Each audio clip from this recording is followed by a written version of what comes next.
কাতারে বাংলাদেশি অধ্যুষিত এলাকা নাজমায় আনুষ্ঠানিকভাবে যাত্রা শুরু করল স্টার ভিশন গ্রুপের প্রতিষ্ঠান কলাপাতা রেস্টুরেন্ট।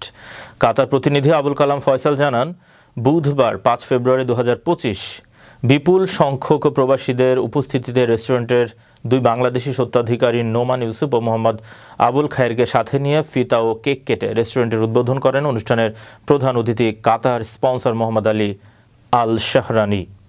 বিশেষ অতিথি হিসেবে উপস্থিত ছিলেন বাংলাদেশ প্রবাসী কল্যাণ সংস্থা কাতারের সভাপতি মোহাম্মদ আশরাফুল ইসলাম। অন্যান্য অতিথি হিসেবে উপস্থিত ছিলেন নুজুম গ্রুপের প্রতিষ্ঠা সদস্য শাহ মাসুম খাদেম, ট্রেডমার্ক গ্রুপের chairman Mohammad Ali, managing director CM Hasan, community ব্যক্তিত্ব আব্দুল জলিল, এরশাদুল আলম, ইফতেখারুল ইসলাম সোহাগ ও মোহাম্মদ ইলিয়াস প্রমুখ। উদ্বোধনের শুরুতে পবিত্র কোরআন থেকে তেলাওয়াত করেন হাফেজ আবদুল্লাহ। এ সময় স্টার ভিশন গ্রুপের চেয়ারম্যান নোমান ইউসুফ বলেন, কাতার প্রবাসীদের চাহিদা মোতাবেক সুলভ মূল্যে উন্নত মানের স্বাস্থ্যকর খাবার পরিবেশন আমাদের কলাপাতা রেস্টুরেন্টের প্রতিশ্রুতিবদ্ধ। আশা করি ভোক্তারা এসে একবার দেশি খাবারের স্বাদ নিলেই ভালো রিভিউ পাবো।